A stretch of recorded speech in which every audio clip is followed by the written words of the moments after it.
The security camera caught everything: the white Mercedes SUV, reversing at full speed, the crash that shattered more than just wood and metal, and the look of pure rage on Margaret Whitmore's face as she climbed out of the wreckage. She'd been the untouchable HOA president for 12 years, wielding her power like a weapon against anyone who dared cross her. But when the police laughed at her complaint about a simple fence dispute, she made a choice that would destroy everything she'd built. What she didn't know was that her victim had been waiting for this moment, and the revenge that followed would be so perfectly orchestrated that even Margaret's own neighbors would applaud as her empire crumbled. The first time Dr. Sarah Chen noticed Margaret Whitmore watching her from across the street. She was kneeling in her front garden, planting tomatoes. It was a warm Saturday morning in Willowbrook Heights, the kind of day that made you grateful for suburban peace. Sarah had just moved into the neighborhood 3 months ago, finally able to afford a home after years of residency at the hospital. The house was modest, but perfected 2-story colonial with good bones and a yard that begged for her attention. Margaret stood on her perfectly manicured lawn, clipboard in hand, her silver hair pulled back in a severe bun that seemed to tighten. Her features: she wore a crisp white blouse and navy slacks, the unofficial uniform of someone who took themselves very seriously. Even from 50 feet away, Sarah could feel the disapproval radiating from her like heat from asphalt. "Excuse me, Margaret," called out, her voice carrying the authority of someone accustomed to being obeyed. She strode across the street with purpose, her sensible shoes clicking against the pavement. "I'm Margaret Whitmore, HOA president. We need to discuss your landscaping choices." Sarah stood, brushing dirt from her jeans. At 32, she was used to dealing with difficult personalities. The emergency room had taught her patience, but something about Margaret's tone immediately set her on edge. "Nice to meet you, Margaret. I'm Sarah Chen. What seems to be the problem?" Margaret's eyes swept over the garden with obvious distaste. "The problem is that you're planting vegetables in your front yard. According to our HOA guidelines, Section 4.3, front yard landscaping must consist of ornamental plants only. Vegetables are strictly prohibited." Sarah felt a familiar tightness in her chest, the same sensation she'd experienced as a child. When teachers singled her out for being different, I read through the HOA documents before I moved in.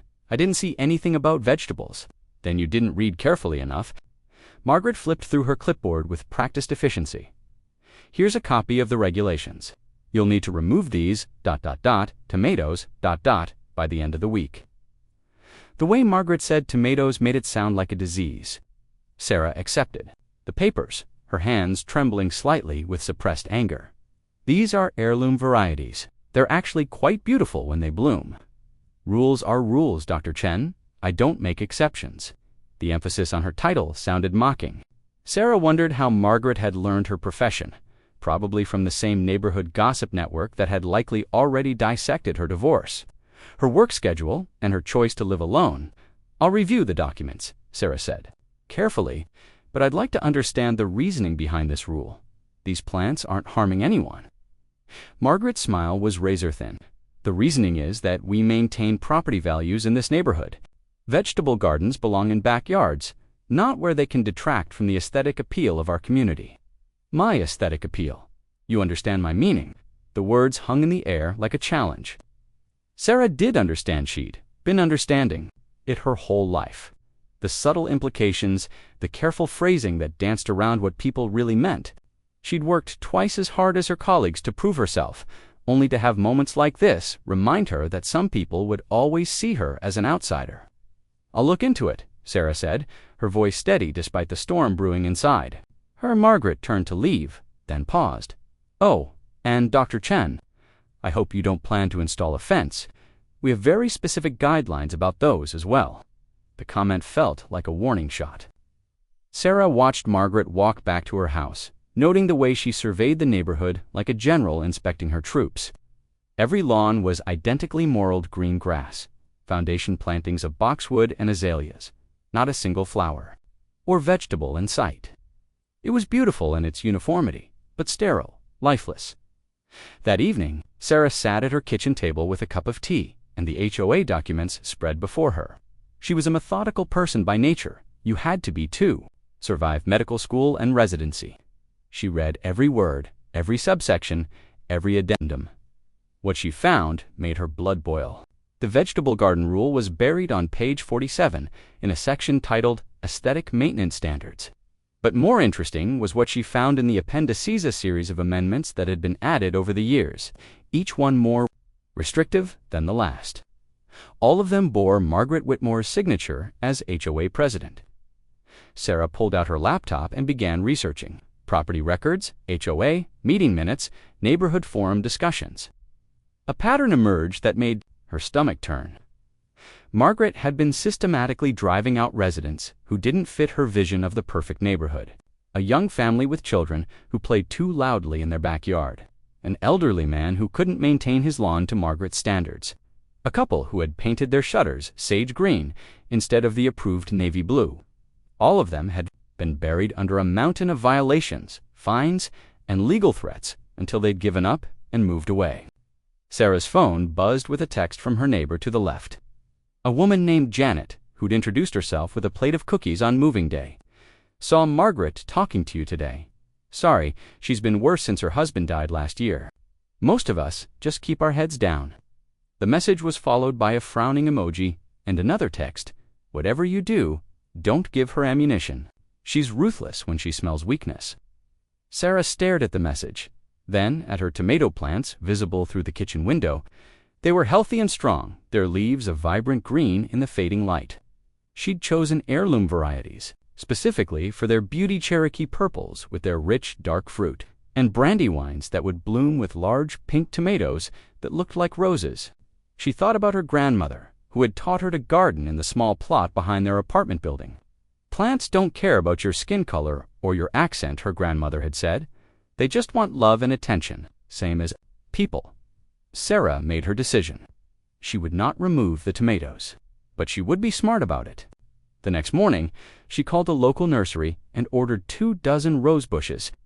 If Margaret wanted ornamental plants, she'd give her ornamental plants, but she'd also give her something else a fight worth having.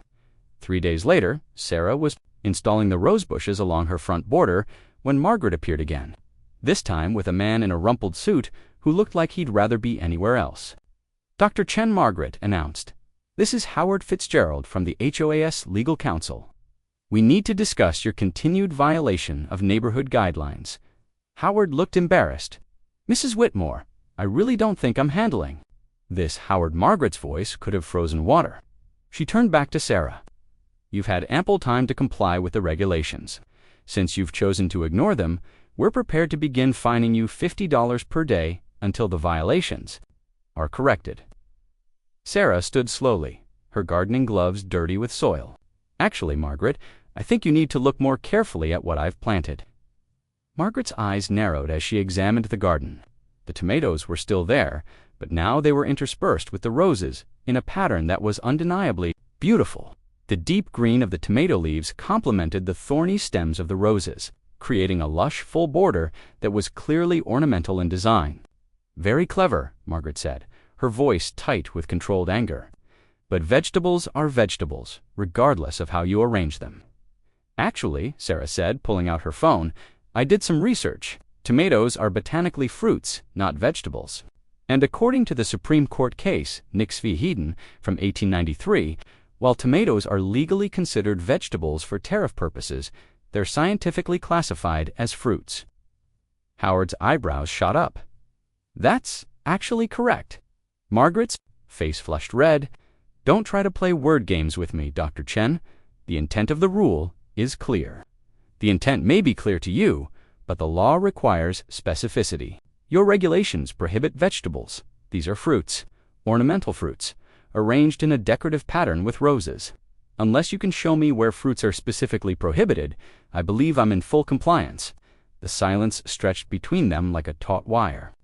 Margaret's clipboard trembled in her hands, and Sarah could see the exact moment when reasonable discourse died in her eyes.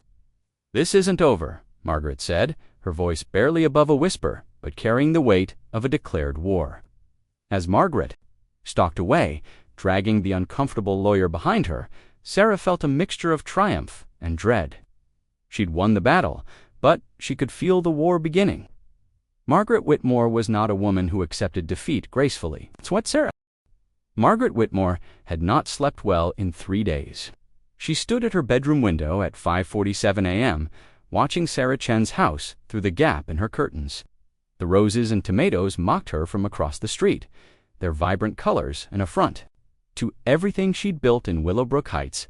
She'd been HOA president for 12 years, transforming what had been a modest middle-class neighborhood into something respectable. Property values had doubled. The riffraff had been cleared out. Every lawn, every mailbox, every front door color had been brought into compliance with her vision of suburban perfection. And now, this woman thought she could waltz in, undermine everything with her clever loopholes and legal technicalities. Margaret's phone buzzed, a text from her daughter in Seattle. "Mom, I saw the neighborhood forum posts. Maybe you should let this garden thing go. It sounds like she's not actually breaking any rules." Margaret deleted the message without responding. Jessica had always been weak, too willing to compromise. That's why she'd ended up divorced and living in a cramped apartment 3,000 miles away. While Margaret had built an empire, the doorbell rang at exactly 8 a.m. Margaret opened it to find Howard Fitzgerald standing on her porch, looking even more uncomfortable than usual. "Margaret, we need to talk about the Chen situation. Come in." She led him to the living room, where every surface was polished to a mirror shine. "Coffee? No, thank you." Howard sat heavily in the wingback chair that had been her late husband's favorite. "I've been reviewing the HOA documents, and I have to tell you Dr. Chen is right. Technically, she's not in violation. Technically," Margaret's voice was ice. "Since when do we run this neighborhood on technicalities?" "Since we started dealing with someone who understands the law." Howard pulled out a folder. "I've been researching Dr. Chen. She's not just any doctor. She's an emergency medicine physician at Metro General. She's used to thinking under pressure and making split-second decisions. And before medical school, she had a degree in pre-law." Margaret felt something cold settle in her stomach. "You're saying she planned this? I'm saying she's not the pushover you thought she was." Howard leaned forward. "Margaret, I've been your lawyer for 8 years. I've helped you navigate dozens of compliance issues. But this one could backfire spectacularly." "How?" "Because she's documenting everything. Every interaction, every letter, every conversation. If she decides to challenge your authority publicly, she has the credentials and the knowledge to make it stick." Margaret stood and walked to the window, her back to Howard. Across the street, Sarah was loading her car for what looked like a trip to the grocery store. She moved with the confidence of someone who'd already won. "What do you recommend?" Margaret asked. "Drop it. Find another battle to fight. She's planted roses with her tomatoes from a distance. It looks like a flower garden. Let the neighbors think you compromised in the interest of community harmony." Compromise. The word tasted like poison. "I don't compromise, Howard. That's not how I've maintained order here for 12 years. Then maybe it's time to try a different approach." After Howard left, Margaret spent the morning walking through the neighborhood, taking inventory of her kingdom.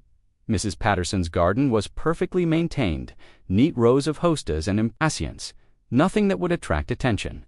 The Johnsons had recently repainted their shutters the approved navy blue after receiving her violation notice.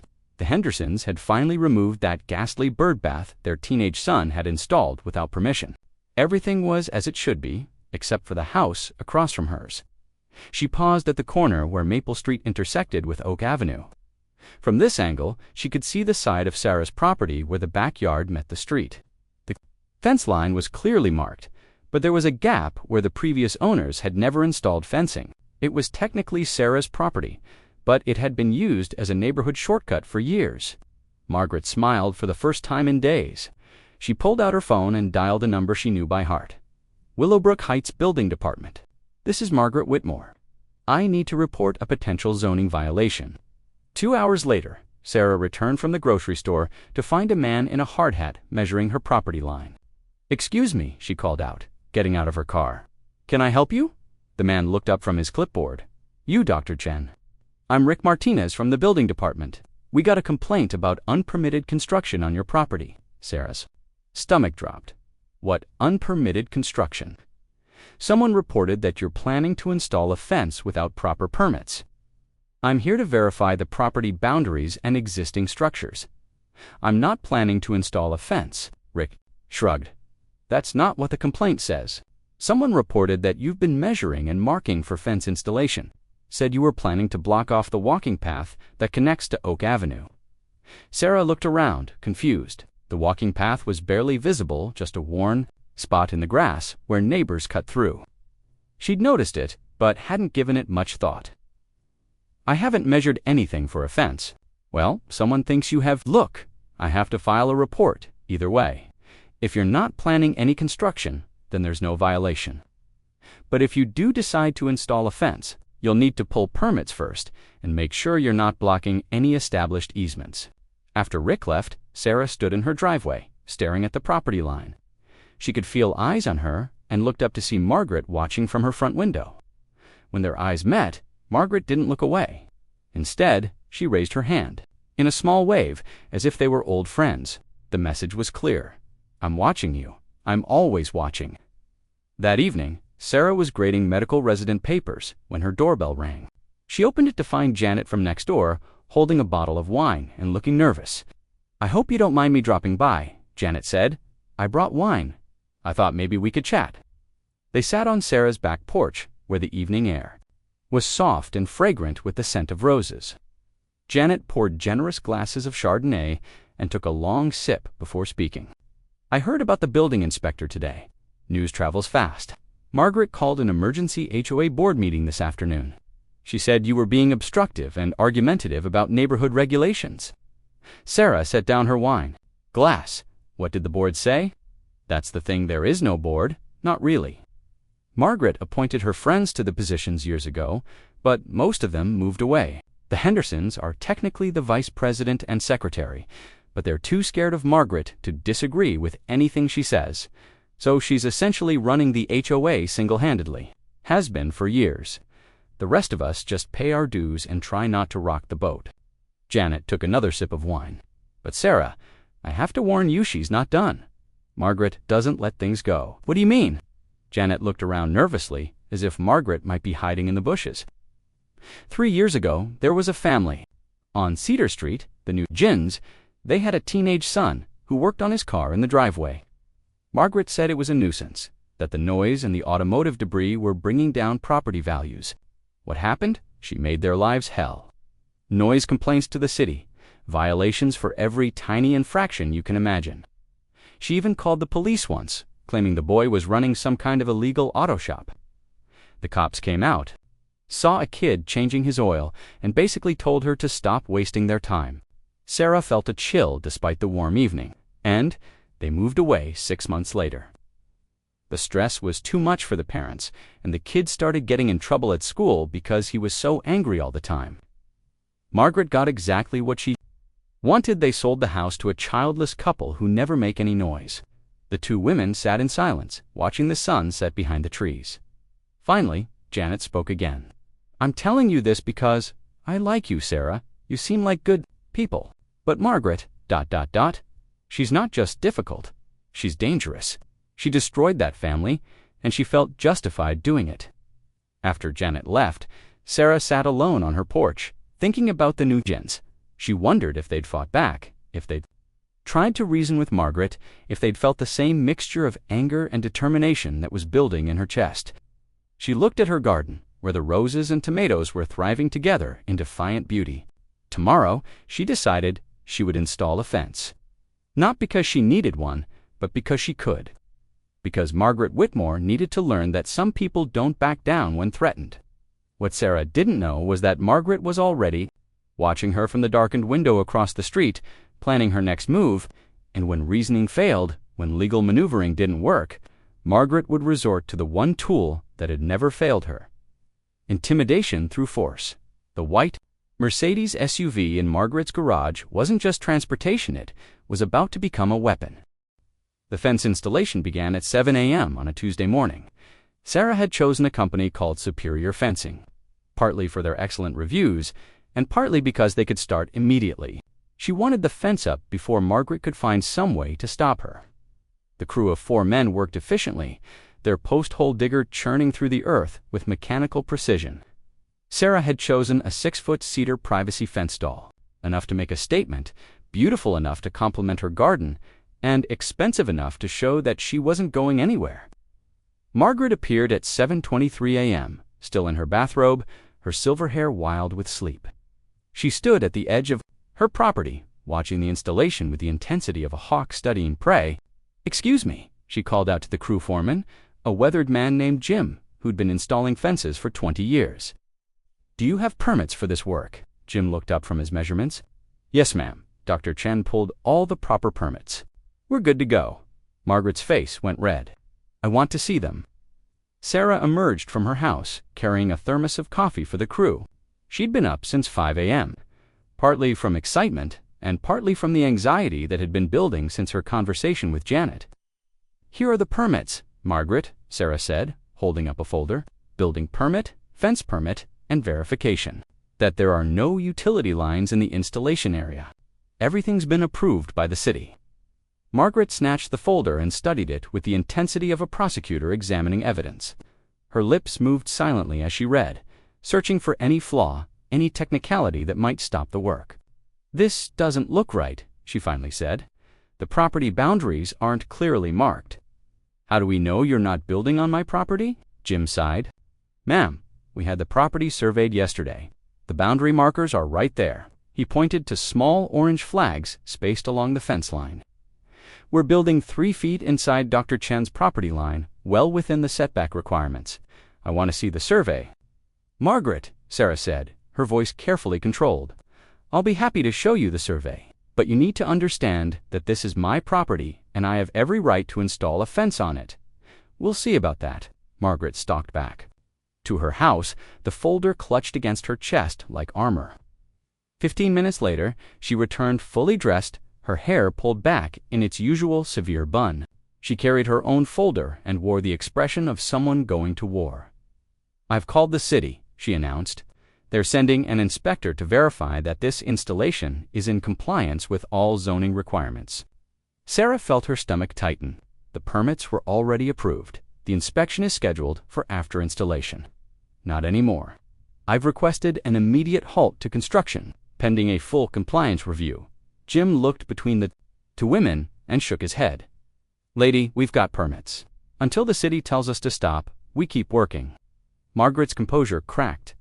"You don't understand. I am the HOA president. I have authority over all construction in this neighborhood." "No, ma'am, you don't. HOA can't override city permits. If you've got a problem with the fence, you need to take it up with the city or the courts." For a moment, Margaret looked genuinely shocked.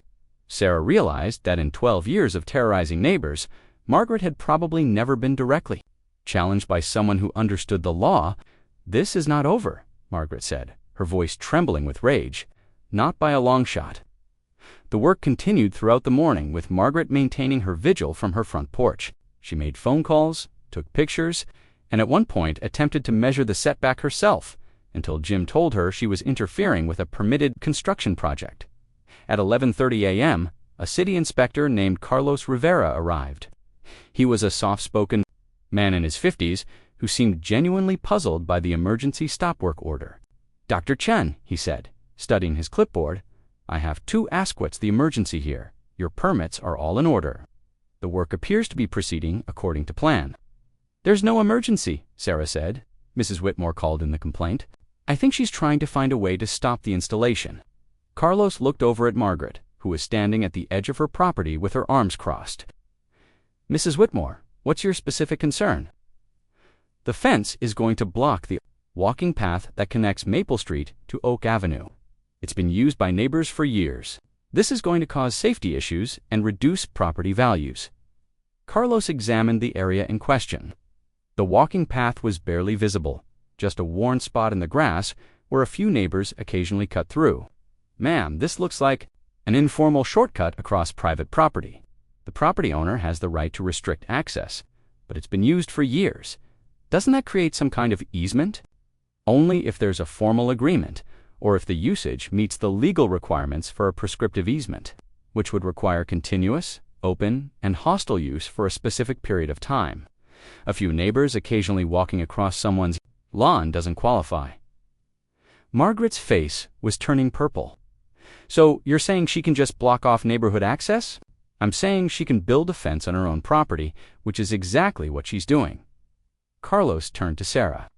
Dr. Chen, your permits are valid and the work is proceeding correctly.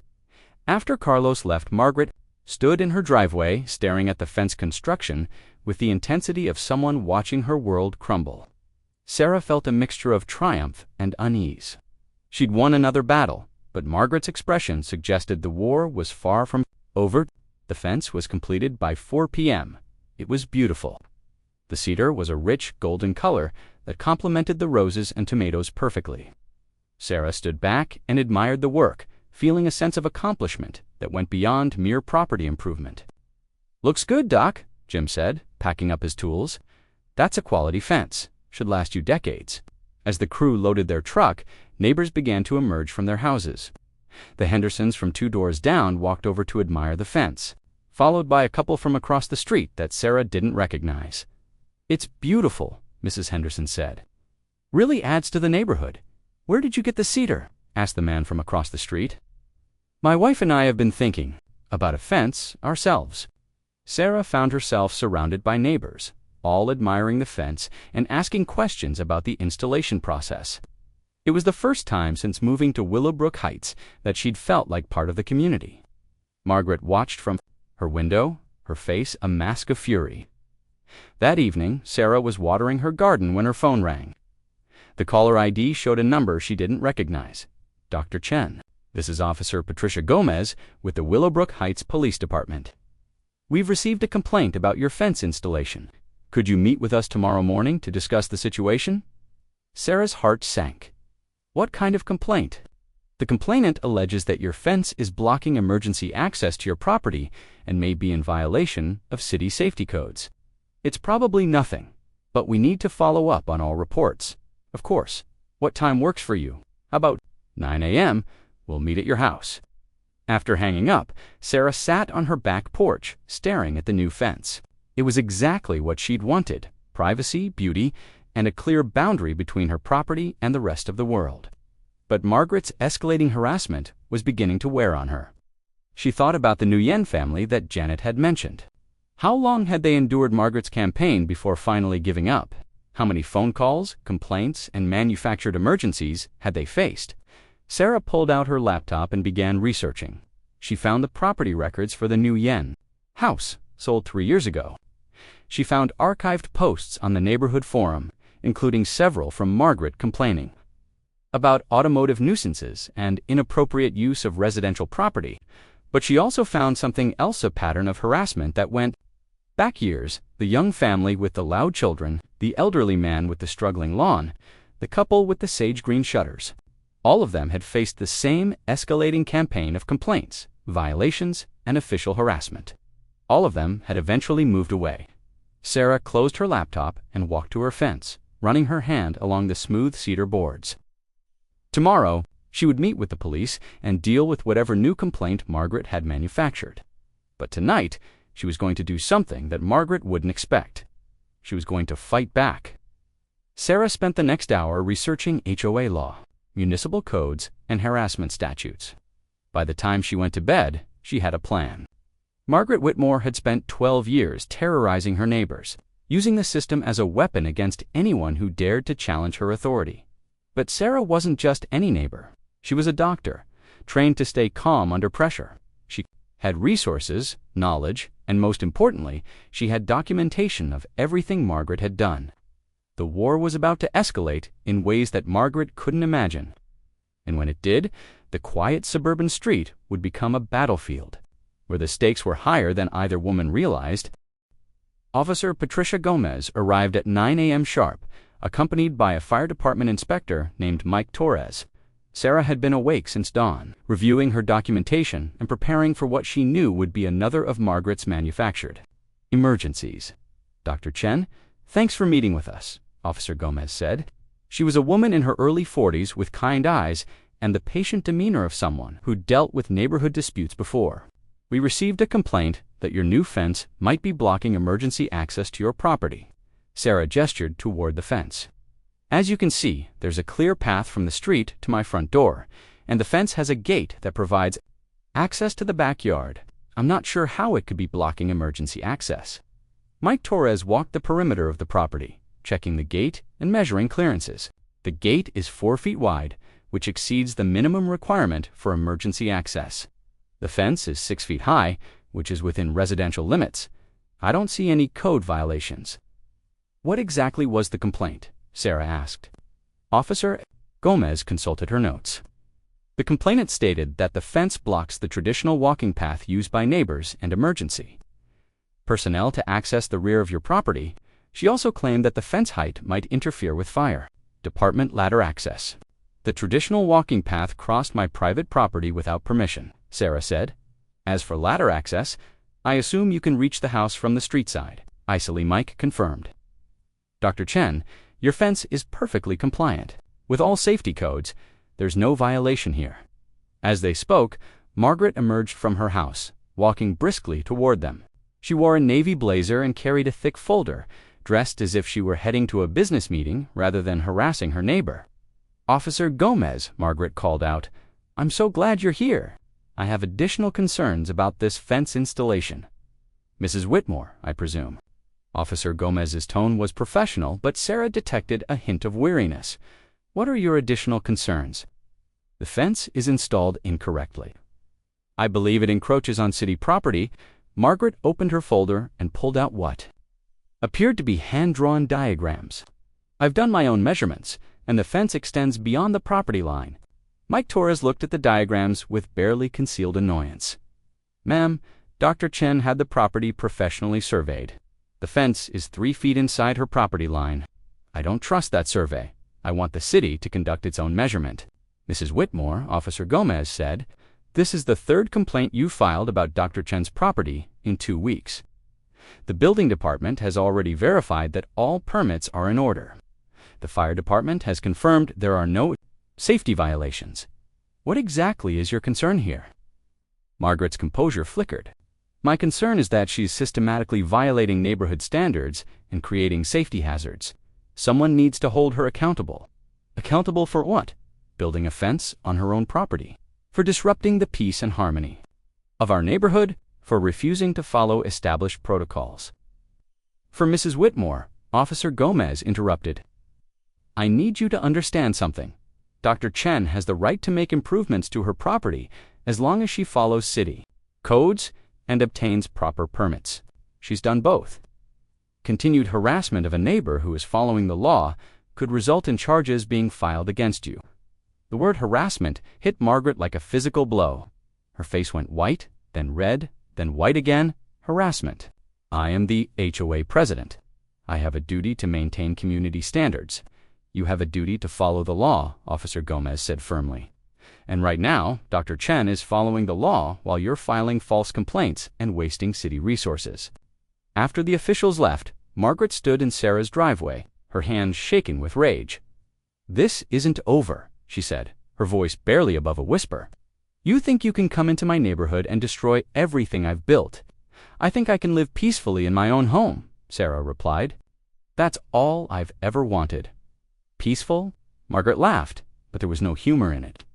"You want to destroy the property values, bring chaos to our streets, and undermine the authority that keeps this neighborhood safe. There's nothing peaceful about that, Margaret. You need help. This obsession with control isn't healthy. Don't you dare psychoanalyze me. You don't know anything about what I've sacrificed to make this neighborhood what it is." Margaret turned and walked back to her house, but she stopped at her front door and looked back. "You have no idea what you've started, Dr. Chen. No idea." At all that afternoon, Sarah was working in her garden when Janet appeared at the fence gate. "Can I come in?" Janet asked. "I brought cookies, and I have news." They sat on Sarah's back porch, surrounded by the scent of roses and the gentle sound of tomato leaves rustling in the breeze. "I heard about the police visit this morning," Janet said. Mrs. Henderson saw the whole thing from her window. "Word travels fast. Sarah, I need to tell you something." After the police left, Margaret went door to door. "She's trying to get neighbors to sign a petition demanding that you remove the fence." Sarah set down her coffee cup. "How many signatures did she get?" 3 out of 24 houses. Most people either didn't answer the door or told her. They liked the fence, who signed the Hendersons. They're terrified of her. And the Kowalskis, but they're in their 80s, and I think they just signed whatever she put in front of them. Sarah felt a mixture of relief and apprehension. What about the rest of the neighborhood? That's the interesting part. People are starting to talk, really talk, about Margaret's behavior over the years, about the families that moved away, about the way she's treated anyone who doesn't conform to her vision. Janet pulled out her phone and showed Sarah a screenshot. Look at this. Someone started a private Facebook group called Willowbrook Heights Residents. In 2 days, it has 43 members. People are sharing stories about Margaret's harassment. Sarah scrolled through the posts, story after story of violations, complaints, and intimidation. A woman whose children weren't allowed to play in the front yard because it was too noisy. A man who'd been fined for parking his work truck in his own driveway. A family who'd been threatened with legal action for having a birthday party that lasted past 8 p.m. This is insane, Sarah said. How has she gotten away with this for so long? Because people were isolated. They thought they were the only ones being targeted. But your fancier willingness to fight back, it's given others courage to speak up. That evening, Sarah received a call from a woman named Lisa Park, who lived on Cedar Street. Dr. Chen, I hope you don't mind me calling. I got your number from Janet Morrison. I wanted to thank you for standing up to Margaret Whitmore. My family, we were the ones before the Newtons. We lived here for 8 years before Margaret made our lives so miserable that we had to leave. Sarah felt her stomach drop. I'm sorry, I had no idea. My son was autistic. He had trouble with social situations, and sometimes he'd have meltdowns. Margaret called the police on us 17 times, claiming we were disturbing the peace. She filed complaints with Child Services, saying we were neglecting him. She even tried to get the HOA to declare our house a nuisance property and force us to sell. That's horrible. The worst part was feeling so alone. We thought we were the only ones she was targeting. If we'd known about the others, maybe we could have fought back together. After the call, Sarah sat at her kitchen table, staring at the Facebook group posts on her phone. Margaret hadn't just been enforcing HOA rules, she'd been systematically terrorizing anyone who didn't fit her narrow vision of suburban perfection.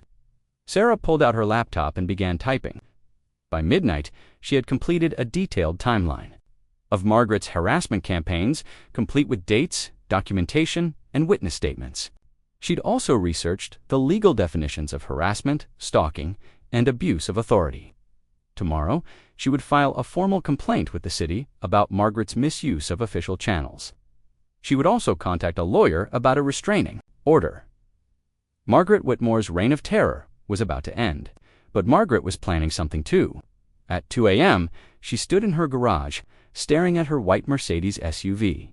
She'd been pushed too far, humiliated too publicly. The neighborhood she'd spent 12 years perfecting was being turned against her by an outsider who refused to understand her authority. Margaret had always believed that people responded to shows of force. The police complaints hadn't worked. The building violations hadn't worked. The petition had been a disaster. But everyone understood the language of intimidation. Everyone understood fear. The fence had become a symbol of Sarah's defiance, standing there behind its cedar boards, like a fortress wall. If Margaret couldn't tear it down legally, she would find another way. As she climbed into the driver's seat and started the engine, Margaret felt a strange sense of calm. She'd spent her entire life following rules, working within systems, maintaining order through proper channels. Tonight, she would create her own rules. Tonight, she would show Dr. Sarah Chen exactly what happened to people who challenged Margaret Whitmore's authority. The white Mercedes SUV pulled out of the garage at 2:47 a.m., its headlights cutting through the darkness. Sarah woke at 3:15 a.m. to the sound of an engine idling outside her house. She lay in bed for a moment, listening to the low rumble that seemed to vibrate through the walls. When she looked out her bedroom window, she saw the distinctive shape of Margaret's white Mercedes SUV parked directly across from her driveway. The vehicle sat there for nearly 10 minutes, its headlights dark but the engine running. Sarah could make out Margaret's silhouette behind the wheel, perfectly still, watching the house. Finally, the SUV pulled away, its tires crunching softly. On the asphalt, Sarah didn't go back to sleep. The next morning brought the kind of crisp autumn day that made Willowbrook Heights look like a postcard. Sarah was loading her car for work when her phone buzzed with a text from an unknown number. "Your fence is coming down today, one way or another." She screenshot the message and immediately called Officer Gomez. "Dr. Chen, we can investigate." But anonymous threats are hard to prosecute unless there's a direct action, the officer explained. I'd recommend installing a security camera if you haven't already. Document everything. Sarah spent her lunch break at an electronics store, purchasing a high-definition security system with night vision and cloud storage. She had it professionally installed that afternoon, with cameras covering her front yard, driveway, and the fence line. The installer, a young man named Kevin, tested the system and showed her how to access the footage from her phone. These cameras will pick up movement from 50 feet away, he said. If someone so much as touches your fence, you'll have it on video. That evening, Sarah sat in her living room reviewing the security footage from the past week. The system had captured Margaret's late-night surveillance drive, along with several other instances of her walking past the fence and taking photographs.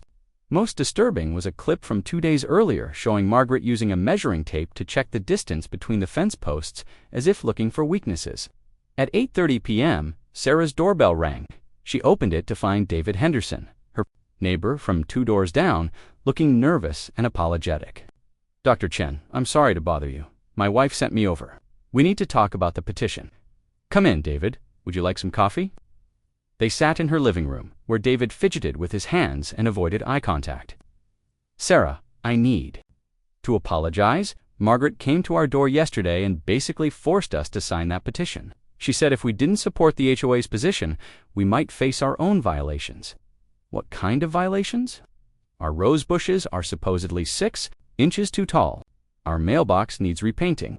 Our driveway has a small crack that she says is a safety hazard. David looked up, his face flushed with embarrassment. She had a whole list, said she'd been documenting violations for months but hadn't acted on them yet. Sarah felt a familiar anger building in her chest. She was blackmailing you, essentially, yes, but here's the thing.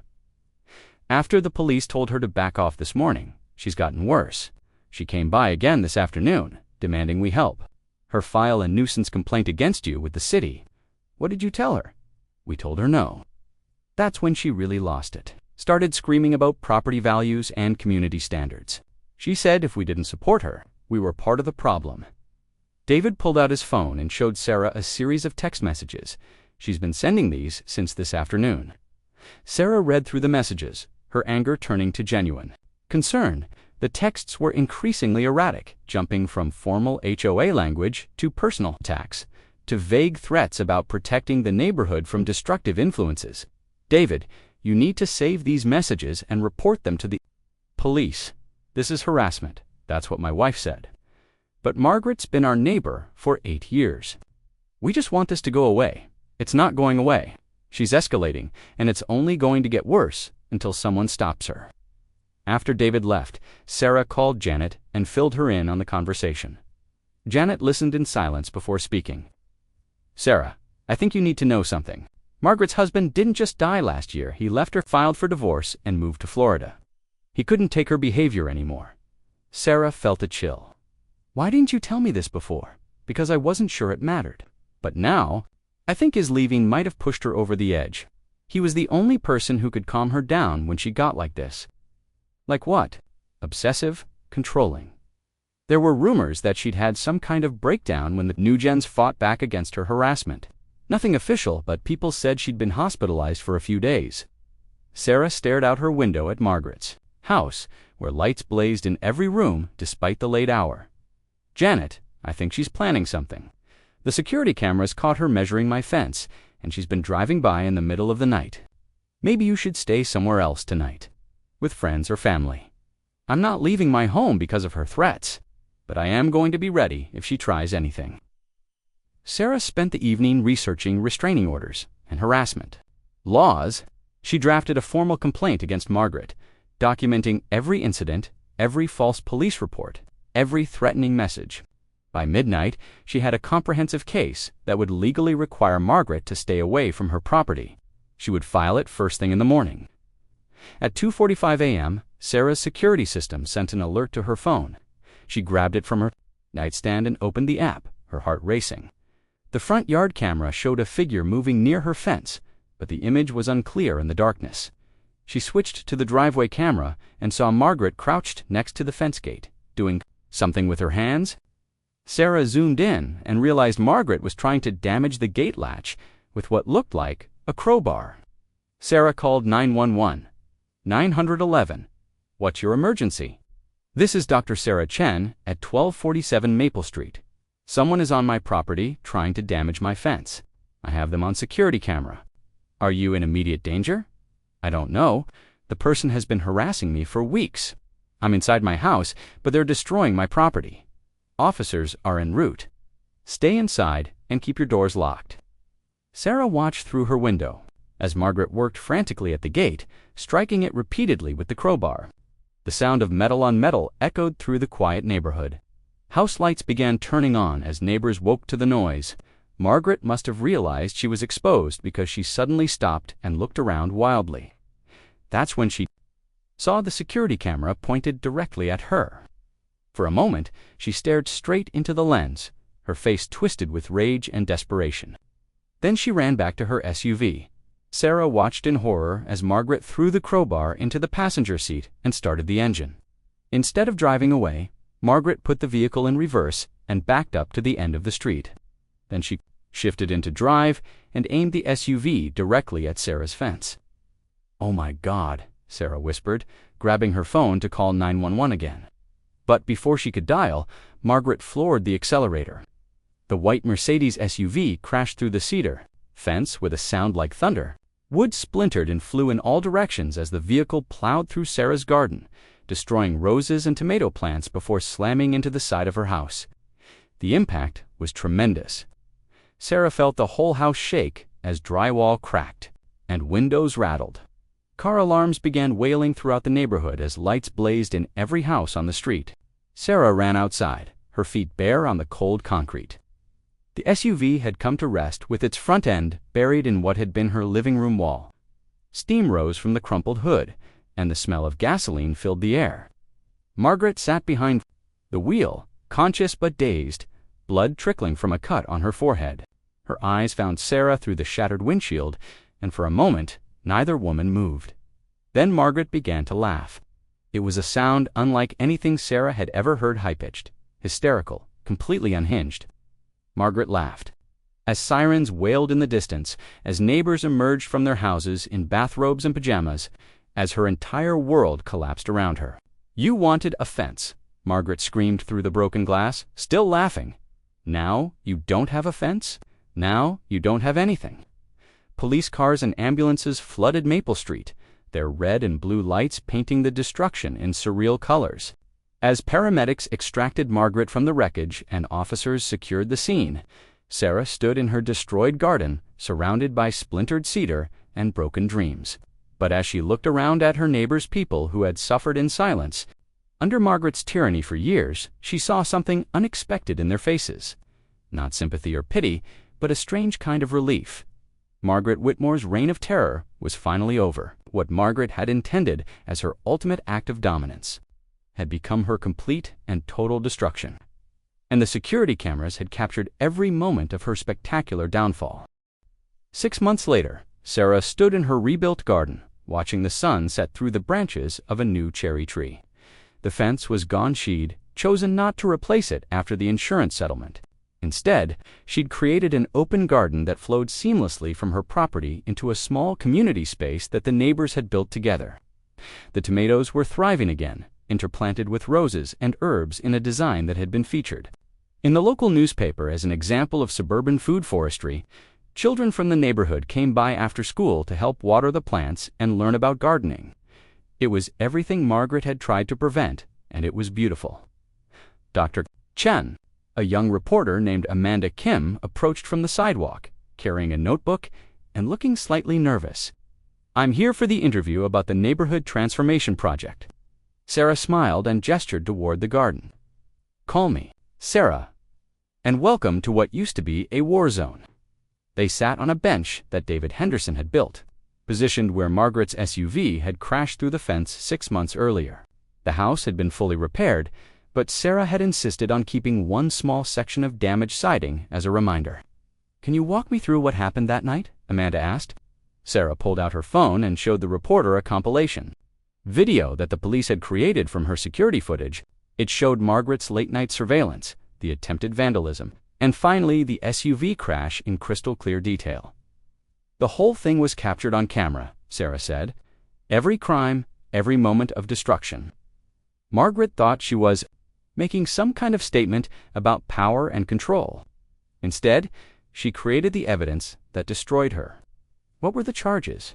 Assault with a deadly weapon, destruction of property, criminal harassment, stalking, and about 15 counts of filing false police reports. The DA used my documentation to build a case that showed a pattern of harassment going back 12 years. Amanda flipped through her notes. "I understand she pleaded guilty. Her lawyer advised her to take a plea deal. 3 years in prison, 5 years probation, and a permanent restraining order. She's also required to pay full restitution for the property, damage and psychological counseling costs for the families she harassed. Has she shown any remorse?" Sarah paused, thinking about the letter she'd received 2 months ago. Margaret's handwriting had been shaky, the words rambling and defensive. Even from prison, she'd blamed Sarah for destroying the neighborhood and bringing chaos to a peaceful community. "I don't think Margaret understands what she did wrong," Sarah said finally. "She still believes she was protecting the neighborhood from people like me, people like you, people who don't conform to her vision of suburban perfection, people who plant vegetables in their front yards and build fences and have the audacity to fight back when bullied." Amanda looked around at the bustling community garden, where Janet was teaching a group of children how to identify different herbs, while Mrs. Henderson tended to a patch of sunflowers that towered over the other plants. "It's hard to imagine this place as a battleground," Amanda said. "That's the point. Margaret spent 12 years turning neighbors against each other, making people afraid to express themselves or make improvements to their own property. Now, look at it. The transformation had been remarkable. Once Margaret was gone, the neighborhood had undergone a renaissance of creativity and community building. The Kowalskis had painted their shutters a cheerful yellow. The family on Cedar Street had installed a playground in their front yard. Someone had organized weekly potluck dinners in the community garden. "What about the HOA?" Amanda asked. Sarah laughed. "That's the most interesting part. When we investigated Margaret's financial records, we discovered she'd been embezzling HOA funds for years. All those legal fees she claimed to be paying, most of them were fake. She'd been pocketing the money and using her position to terrorize people into compliance." "How much money?" "Nearly $40,000 over 8 years. The FBI got involved because she'd been using the mail to collect HOA dues, which made it federal mail fraud. She's facing additional charges for that." Amanda scribbled notes rapidly, so the HOA was basically a one-woman dictatorship funded by theft. "Exactly. We've disbanded it entirely. The neighborhood is now managed by a voluntary community association with rotating leadership and complete financial transparency. Nobody has that kind of unchecked power anymore." A small commotion near the herb garden caught their attention. Lisa Park was arriving with her teenage son, who Sarah recognized from the Facebook group posts as the autistic boy Margaret had tormented years earlier. Lisa called out, "Marcus wanted to help plant the new tomato varieties you ordered." Sarah excused herself from the interview and walked over to greet them. Marcus was a tall, quiet boy with his mother's gentle eyes and an obvious passion for plants. He'd been coming to the garden twice a week since spring, finding peace in the routine of watering and weeding. "Dr. Chen," Marcus said, his voice soft but steady, "Mom told me you got the Cherokee purples. Those are my favorite. They're going in the back section next to the roses." Sarah said, "Want to help me plant them after your mom's done with the interview?" Marcus nodded eagerly and hurried toward the planting area. Lisa watched him go, with tears in her eyes. "You know, he never would have felt safe doing this when Margaret was around," Lisa said. "She made him feel like his very existence was wrong. Now look at him." Sarah watched Marcus carefully examining the seedlings, his face calm and focused. "How is he doing, really?" "Better than he's been in years. We moved back to the neighborhood last month, bought the house on Oak Avenue. Marcus asked to come back, he said. He wanted to see the place where the bad lady couldn't hurt people anymore." When the interview was finished, Sarah walked Amanda to her car, which was parked where Margaret's SUV had sat during those late-night surveillance sessions. "One more question," Amanda said. "Do you ever regret fighting back?" Would it have been easier to just remove the tomatoes and avoid the whole confrontation? Sarah considered this. You know what Margaret never understood? This was never about tomatoes or fences or HOA rules. It was about whether one person could terrorize an entire community without consequences. And now we have consequences. Margaret lost everything: her freedom, her money, her power, her reputation. She's a convicted felon who will spend the rest of her life being exactly what she always claimed to hate: someone who brought chaos and destruction to a peaceful neighborhood. Amanda drove away, and Sarah returned to the garden where Marcus was carefully transplanting Cherokee purple tomatoes. The evening air was soft and warm, filled with the sound of children's laughter and the gentle conversation of neighbors working together. Margaret had wanted to create a perfect neighborhood by controlling every detail, every choice, every expression of individuality. Instead, she'd created a community of fear and isolation. Sarah had fought back with nothing more than legal documents and security cameras. She'd refused to be intimidated, documented every abuse, and waited for Margaret to destroy herself. In the end, Margaret's own actions had been her downfall. The security footage of her crimes had played on local news stations for weeks, becoming a cautionary tale about the dangers of unchecked authority and neighborhood tyranny. Real estate agents used Willowbrook Heights as an example of how communities could transform themselves when toxic leadership was removed. As the sun set behind the cherry tree, Sarah picked a ripe tomato from one of the Cherokee purple plants. It was deep red with purple shoulders, exactly the kind of inappropriate vegetable that Margaret had tried so hard to ban. She took a bite and smiled. It was the sweetest victory she'd ever tasted. The quiet suburban street had indeed become a battlefield, just as both women had predicted. But in the end, it wasn't violence or intimidation that won the war. It was patience, documentation, and the simple act of refusing to back down when faced with a bully. Margaret Whitmore had spent 12 years proving that fear could control a community. Sarah Chen had proven that courage could set it free.